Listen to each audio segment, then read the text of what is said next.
آپ نے تعلیم کا ایک مرحلہ مکمل کیا ہے، لیکن اساتذہ فراغت کے موقع پر طلبہ کو یہ تلقین کیا کرتے ہیں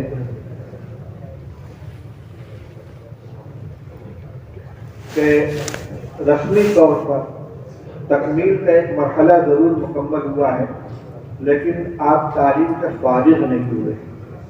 اس لیے یہ تصور اگر ہوا کہ ہم فارغ ہو گئے اور ہم فاضل ہو گئے تو بہت بڑے خسارے کی بات ہوگی۔ یہ تو مناسبت پیدا کرنے کا ایک سلسلہ تھا، ہر فن کی کتاب آپ کو پڑھا دی گئی، نحو صرف سے لے کر حدیث، تفسیر، فقہ، اصول حدیث، اصول تفسیر، اصول فقہ تک کچھ معقولات کی کتابیں پڑھا دی گئی۔ ہر فن سے تھوڑا تھوڑا آپ کو چکھا دیا گیا، ذائقہ دلا دیا گیا، مناسبت پیدا کر دی گئی، لیکن اصل علم کی افزائش اور اس کو ترقی دینے اور اسے مختلف کرنے کا سلسلہ اب شروع ہوگا۔ اب تک اساتذہ کی انگلی پکڑ کر آپ چلتے رہے، ہر قدم پر آپ کی رہنمائی ہوتی رہی، کبھی خود ان کی طرف سے، کبھی آپ کے سوال اور استفسار کے اوپر، لیکن اب آپ کو اپنے قدموں پر کھڑا ہونا ہے اور خود چلنا ہے، خود محنت کرنی ہے۔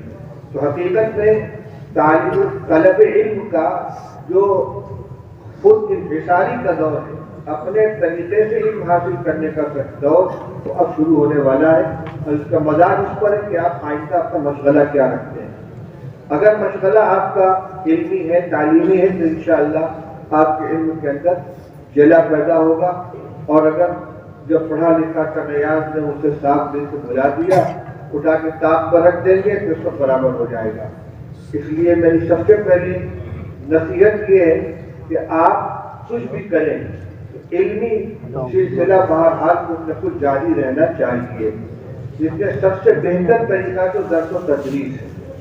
لیکن درس و تدریس کے سلسلے میں ایک بات بھی یاد رکھیے کہ طالب علم کی خواہش ہوتی ہے کہ مجھ کو بڑی کتابیں پڑھانے کے لیے مل جائیں، یہ غلط ہے۔ آپ نے جس طرح تعلیم حاصل کرنے میں فارسی کی پہلی اور آمدنامہ سے تعلیم شروع کی ہے اور بخاری شریف تک پہنچے ہیں، اسی طرح پڑھانے میں بھی آپ بالکل ابتدا سے پڑھانا شروع کریں۔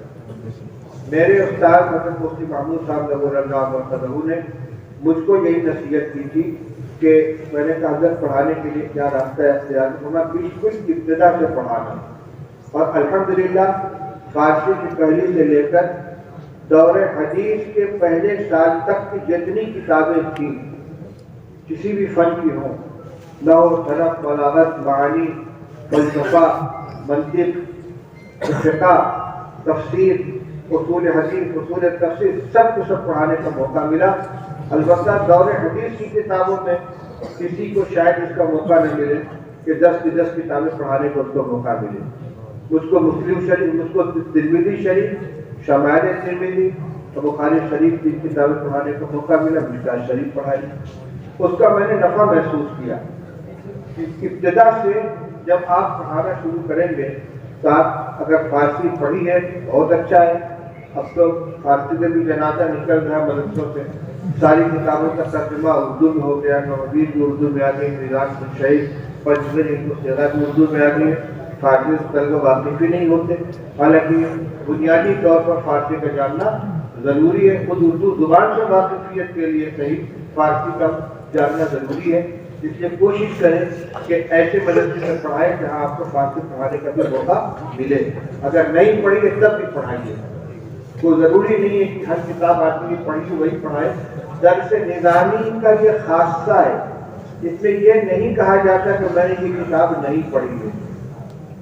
اور نصاب کے اندر یہ بات ہوتی ہے کہ تعلیم کے اندر یہ کتاب میں نے نہیں پڑھی ہے، لیکن درس نظامی پڑھانے میں اتنی صلاحیت ہو جاتی ہے اگر قاعدے سے تعلیم سے پڑھائے کہ کسی کتاب کے بارے میں یہ نہیں کہے گا کہ میں نے یہ کتاب نہیں پڑھی۔ میں نے خود کئی کتابیں مختارات نہیں پڑھی ہے، منصورات نہیں پڑھی ہے، ندوہ کی کتابیں، لیکن ہمارے یہاں عالم کے کتاب میں داخل تھے، پڑھایا، کوئی تکلف نہیں ہوا۔ جیسے کہ مقامات پڑھی تھی، جس نے مقامات پڑھ لیے، نفس العرب پڑھ لی، اس کے لیے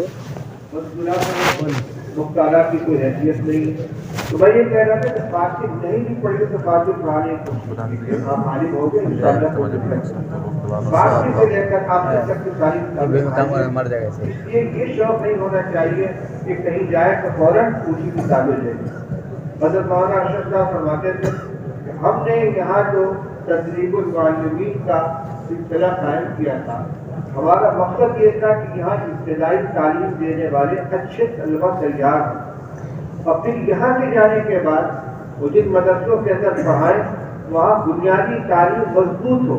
لیکن ہوتا بہت کم ایسا ہے کہ یہاں کی تدریب کیے ہوئے طلبہ جہاں جائیں تو میزان مشہد پڑھانے کے لیے عموماً نہیں ہوتا کہ سمجھائے دے دی جاتی ہے، سمجھائی دے دی جاتی ہے، اوپر کتابیں مل جاتی ہیں. تو جن کتابوں کو انہوں نے مشق کی جس سے صلاحیت پختہ ہوئی ہے اس سے کامل لیا جاتا ہے. تو ابتدا سے پڑھانا شروع کیجیے. میں یہ کہہ رہا تھا کہ علمی پختگی کے لیے سب سے بہترین طریقہ جو ہے، سب سے بہترین ذریعہ درس و تدریس ہے. اور اگر مکمل وقت درس و تدریس میں آپ نہ دے سکیں، کچھ اور بھی مشغلے ساتھ میں ہو تو کم سے کم جز وقتی تدریس اختیار کریں. ہمارے شہر میں بنارس میں بہت سے اکثر مدرسوں کا یہ سلسلہ چل رہا ہے کہ شہر کے جو خزرا تعلق سے فارغ ہو کر گئے اور انہوں نے باقاعدہ ملازمت نہیں کی ہے تو اپنا کاروبار بھی کر رہے ہیں. کوئی 1 گھنٹہ کوئی 2 گھنٹہ مدرسے میں آ کر باقاعدہ پڑھاتا ہے اور پڑھاتے پڑھاتے وہ میزان سے لے کر مشکات تک پہنچے صلاحیت ہو گئی الحمدللہ آپ سے. بلکہ بعد اس طرح پڑھاتے پڑھاتے باقاعدہ مدرس بھی ہو گئے اور ان میں یہ تو ریٹائر بھی ہو گئے. تو اب یہ دوسرا طریقہ یہ ہے کہ اگر مکمل وقت نہیں لگا سکتے تو کم سے کم اس وقت تدریس کے اندر رکھنا چاہیے. تیسری صورت ہے کسی مسجد کے اندر آپ امامت اور خطابت کی خدمت انجام دیتے ہیں، وہاں درس قرآن کا سلسلہ شروع کریں. درس قرآن باقاعدہ تیاری سے مطالعہ کر کے درس قرآن دے. یہ ضروری نہیں ہے کہ جتنا آپ نے مطالعہ کیا سب اگل لیں عوام کے سامنے. اس لیے درس قرآن کا 2 مقصد ہے. ایک ہے قرآن سے متعلق اپنی معلومات کی پختگی پیدا کرنا، معلومات میں اضافہ کرنا، مناسبت پیدا کرنا قرآن پاک کے ساتھ. دوسرے عوام کو قرآن تعلیمات سے آگاہ کرنا. تو مطالعہ جتنا آپ کر لیں اپنے مطالعے کے لیے، لیکن عوام کے سامنے اس کا بیان کریں جس کا ان کے لیے مناسب ہو. اس طرح کے ہمارے اکابر کی تصنیفات مولانا مفتی شفیع صاحب کی معرفت القرآن ہے، مولانا ادریس صاحب کی وہ معرفت القرآن ادریسی ہے، مولانا عاشق الہی صاحب کے انوار القرآن ہے، اور اب تو کئی حضرات کے آسان تراجم بھی آ چکے ہیں موجودہ علماء میں سے. تو ان کے لیے عوام کے لیے تو اتنا کافی جیسا ان تفصیلوں میں لیکن مطالعہ کے لیے آپ کو کام طرف دیکھنا چاہیے. اسی طرح درس حدیث کا بھی ایک سلسلہ ہو سکتا ہے. مسائل نہیں، فضائل اور آداب معاشرت سے متعلق احادیث کا ترجمہ مسجد میں اندر سنائیں. جمعہ سے پہلے خطبہ دیں، اس کے لیے تیاری کریں. کچھ تصنیف و تعلیم کے دینی مضامین منتخب کریں، ان کو شائع کریں، کتاب کو شائع کریں. اپنے اس ماحول کے اندر آپ رہیں، وہاں کی دینی اصلاح کے لیے اپنے آپ کو آپ وقف کر دیں. آپ کو قوم کے اندر دارالعلوم دیوبند کے نمائندہ بن کر جائیں گے اور اپنے اکابر کو علوم کی امانت لے کر جائیں گے. اور عالم ہونے کی حیثیت سے چاہے کہیں کہ آپ فارغ ہوں، آپ کی ذمہ داری بنتی ہے جو الانبیاء ورثۃ العلماء ورثۃ الانبیاء کہہ کر جو ذمہ داری سپورٹ کی گئی ہے. تو اپنی صلاحیت میں اضافہ کرنے کے لیے ذرائع اختیار کریں، لیکن ملت کے حالات کو نگاہ رکھیں. جہاں بھی کمزوری نظر آئے اس کی اصلاح کرنے کی کوشش کریں. مدرسین کے لیے 2 باتیں میں اپنے حضرت مفتی صاحب رحمۃ اللہ علیہ کے نقل کرتا ہوں. ان سے ہم نے کہا کہ حضرت کچھ مختصر سی نصیحت کر دیجیے. فرمایا بس 2 کام ہیں، حب جاہ اور حب مال سے بچنے کی کوشش کریں. حب جاہ اور حب مال، منصب کی لڑائی. میرا نام رجسٹر میں نیچے کیوں لکھا گیا؟ میں تو فلاں کا سینئر ہوں، میرے نام میں حضرت نہیں لگایا گیا، مجھ کو جناب لکھ دیا، مجھ کو مولوی صاحب کہہ دیا. اس کا مطلب یہ کہ اندر سے میں نہیں نکلا ہے. اگر اتنا علم حاصل کرنے کے بعد بھی تواضع نہیں آئی ہے یہ جو بات میں نے عرض کی حقیقت میں یہ حدیث پاک کا مفہوم رسول پاک صلی اللہ علیہ وسلم نے ارشاد فرمایا ماں ایمانی یا اعانی اور بلا فی غنم بأفقد لها من حكم الرجل لماله ولشرفه بدينه كما قال رسول الله صلی اللہ علیہ وسلم۔ آپ نے ارشاد فرمایا کہ دو بھوکے بھیڑیے جو کسی بکری کے ریوڑ پر آزاد چھوڑ دیے جائیں وہ ریوڑ کو اتنا نقصان نہیں پہنچائیں گے جتنا مال اور شرف کی محبت آدمی کے دین کو نقصان پہنچاتی ہے۔ سمجھ آیا؟ دو بھوکے بھیڑیے بکریوں کے ریوڑ پر آزاد چھوڑ دیے جائیں جن کا کوئی نگراں نہیں ہے، کس کی تباہی مچائیں گے؟ ایک کو بھی زندہ چھوڑیں گے نہیں۔ فرمایا جتنا نقصان ان دو بھیڑیوں کا بکری کے ریوڑ میں ہو سکتا ہے اس سے زیادہ عہدے اور مال کی محبت آدمی کے دین کو نقصان پہنچاتی ہے۔ اس لیے آپ کسی ادارے میں جائیں تو کبھی عہدے کی طلب نہ کریں اور کبھی تنخواہ کے لیے لڑائی نہ کریں کہ میری تنخواہ میں اضافہ کیا جائے، مجھ کو اتنا کیا جائے۔ آپ کو جو کچھ کرے اللہ کے لیے کرے، اللہ آپ کی ضرورت پوری کرے گا، انشاءاللہ آپ کی کفالت ہوگی۔ یہ کم سے کم یہ دو چیزیں اپنے اندر پختہ کر لیں کہ ہم مال کے لیے کبھی لڑائی نہیں کریں گے، عہدے کے لیے کبھی جھگڑا نہیں کریں گے، جبکہ اللہ آپ کو زندہ اونچا اٹھا کے کسی عزت آپ کو ملتی ہے۔ دوسری بات مسلک کے سلسلے میں عرض کرنا، یہ معتدل ترین مسئلہ ہے اور اس کے بنیاد کون ہے؟ حضرت مولانا محمد قاسم صاحب نانوتوی، حضرت مولانا رشید احمد صاحب گنگوئی، حضرت مولانا اشرف علی صاحب تھانوی، حضرت مولانا محمد حسن صاحب دیوبندی، اور پھر پوری سلسلہ چلایا حضرت مولانا حسین احمد صاحب مدنی، حضرت مولانا فخر الدین صاحب، اور آج تک جو ہمارے اساتذہ کرام ہیں ان کا جو مسلک و مشرب ہے اس کے اوپر مضبوطی سے قائم رہیں۔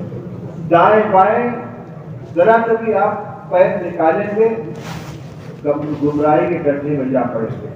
اس لیے اس کو 1 سال چاہے آپ نے یہاں تعلیم حاصل کی ہو یا 10 سال تعلیم حاصل کی ہو، آپ قاسمیت کے لیبل لگا کے جو جا رہے ہیں تو اس قاسمیت کی حفاظت کریں۔ سنت سے محبت، توحید خالص، اتباع سنت، دینی حمیت اور دینی غیرت یہ آپ کے اندر رہنی چاہیے، اور اپنے صرف مفاد کو پیش نظر رکھیں بلکہ اپنے قوم، اپنے برادری، اپنے شہر، اپنے محلے کے دینی بے خائی کا جذبہ آپ کے اندر موجود رہنا چاہیے۔ اس زمانے میں جو فتنے بہت زیادہ سر اٹھائے ہوئے ہیں، ارتداد اور تشکیک، نوجوانوں کے اندر دین کے اعتبار سے تشکیک پیدا کی جا رہی ہے۔ بہت سے محروم قسمت جنہوں نے اسلام کا دامن چھوڑ دیا ہے، اسلام سے نکل گئے ہیں، باقاعدہ چینل بنا کر ایکس مسلم کے نام سے، یعنی سابق مسلم کے نام سے وہ پروگرام چلاتے ہیں اور فرقہ پرستوں کی طرف سے ان کی بھرپور مالی مدد کی جاتی ہے۔ ایسے چینل کو سننا اور اس کو دیکھنا یہ اپنے ایمان سے ہاتھ دھونا ہے۔ خدا نخواستہ اگر اب ایمان کے سلسلے میں تھوڑا کبھی شک اور تردد دل کے اندر پیدا ہو گیا تو یہ بہت بڑا خسارہ ہوگا۔ اس لیے اول تو میڈیا کے اندر آئی ہر چیز کو سے تعلق نہیں رکھنا چاہیے، ہر ایک کچے پکے بیان کو سننا نہیں چاہیے، ہر تحریر کو پڑھنا نہیں چاہیے۔ اکابر کی مختلف علماء کرام کی تحریروں کو پڑھیں، ان کے بیانات کو سنیں، لیکن ہر وہ چیز جو وائرل ہو رہی ہے، واٹس ایپ کے اوپر آ رہی ہے اور فیس بک کے اوپر آ رہی ہے، اس کو پڑھیں، اس کو سنیں، اس میں گمراہی کا خطرہ ہے اور اسی راستے سے لوگ شک و شبہ کا شکار ہوتے ہیں۔ تو آج کے زمانے میں 2 کام بہت زیادہ کیا جا رہا ہے۔ ایک تو صاف ارتداد ہے، خاص طور سے مسلمان لڑکیاں غیروں کے ساتھ جا رہی ہیں، کبھی شادی کے نام سے، کبھی ویسے ہی، اور ان کا انجام بڑا خراب ہوتا ہے۔ عزت کی پامالی بھی، یا کہ ان کو قتل کر دیا جاتا ہے، یا ایسے حال میں پہنچا دیا جاتا ہے کہ جو نہ گھر میں رہتی نہ گھاٹ میں رہتی۔ تو ارتداد سے بچانا اور دوسرے نوجوانوں کو دینی تعلیم سے آگاہ کرنا۔ بہت بڑی تعداد ہے مسلم نوجوانوں کی جو کلمہ بھی نہیں جانتے، لا الہ الا اللہ محمد رسول اللہ کو تلفظ بھی نہیں جانتے۔ آپ کی ذمہ داری اتنی بہتری نہیں ہوگی کہ آپ مسجد کے اندر مدرسے کے اندر بیٹھ کر بخاری شریف اور مسلم شریف پڑھا لیں، بلکہ مسجد اور مدرسے کے اطراف میں جو لوگ ہیں ان کا جائزہ لیں، بالغین کے لیے تشریح قرآن اور دینی تعلیم کے مراکز قائم کریں۔ اور اس وقت مکاتب کا سلسلہ ہمارے تمام مکاتب کی طرف سے بہت زور و شور کے ساتھ جاری کیا جا رہا ہے، اس میں بہت زور لگایا جا رہا ہے۔ آج کی مجلس میں خاص طور سے مجھے ذمہ داروں کی طرف سے ہدایت بھی دی گئی ہے کہ طلبہ کے سامنے آپ اس موضوع کو چھیڑ دیں کہ مکاتب کے قیام پر زیادہ سے زیادہ توجہ دیں۔ ہر ایک کو موقع بھی نہیں ملے گا کہ مدرسے میں جا کر وہ درس کی کتاب پڑھانا شروع کر دیں، اس لیے آپ کسی مسجد کے اندر نماز پڑھائیے، چاہے باقاعدہ امام بن کر یا ویسے ہی، اور اپنے محلے کی مسجد میں اگر وہاں مکتب نہیں ہے تو فوراً مکتب قائم کیجیے۔ وہ بچے جو اسکول جاتے ہیں ان کا 1 گھنٹہ 2 گھنٹہ ترتیب کے بنا کر آپ اپنے یہاں مکتب قائم کیجیے اور ان کو بنیادی دینی تعلیم کا راستہ کیجیے۔ تعلیم الاسلام ہے اور دینیات کی دوسری کتابیں ہیں، نورانی قاعدہ ہے، قرآن پڑھنا ان کو آ جائے، کلمہ پڑھنا آ جائے، عربی پڑھنا آ جائے، تھوڑی سی اردو سیکھ لے۔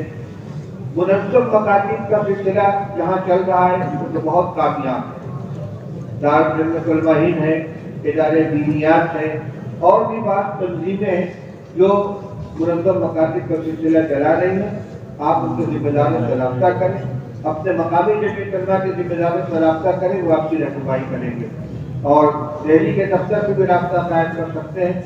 میرا مقصد کسی مخصوص تنظیم یا کسی مخصوص جماعت کے مکاتب کو قیام پر زور دینا نہیں ہے، بلکہ میں یہ چاہتا ہوں کہ ہر طالب علم اپنے علاقے کے اندر مکتب خود چلائے یا مکتب چلانے کا نظام قائم کرے، تاکہ کوئی مسلمان بچہ جو ہے وہ دینی تعلیم سے محروم نہ رہ جائے۔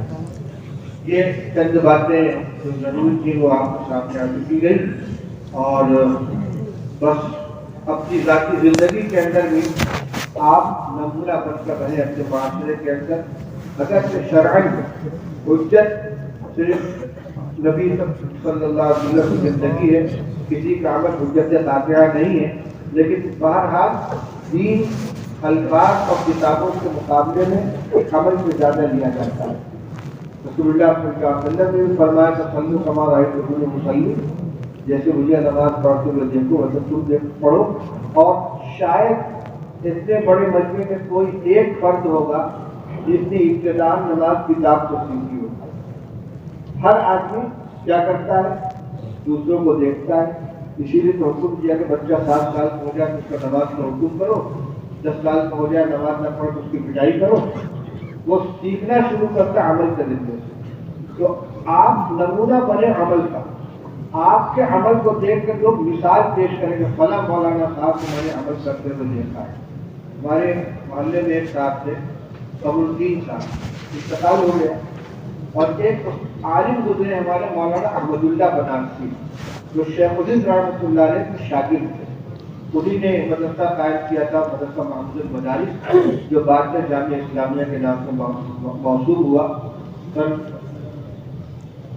1900 میں مدرسہ قائم ہوا ہے، 1318 ہجری۔ شیخ الہند رحمۃ اللہ علیہ کے شاگرد تھے مولانا احمد اللہ صاحب۔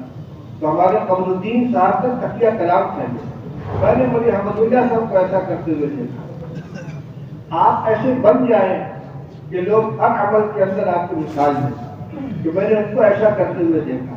ہمارے اصحاب شریف طریقہ میں نے رسول سنایا تھا کہ طلبہ کے درمیان یہ گفتگو ہونے لگی کہ بھائی 2 سنتیں ہیں جن پر بظاہر دونوں پر ایک ساتھ عمل نہیں ہو پاتا۔ مسجد میں داخل ہونے کی سنت یہ ہے کہ پہلے دایاں پیر مسجد میں رکھا جائے، اور نکلنے کی سنت یہ کہ پہلے بایاں پاؤں باہر نکالا جائے۔ اور جوتا پہننے کی سنت کیا ہے؟ پہلے دائیں پیر میں پہنا جائے اور اتارنے کی سنت کیا ہے؟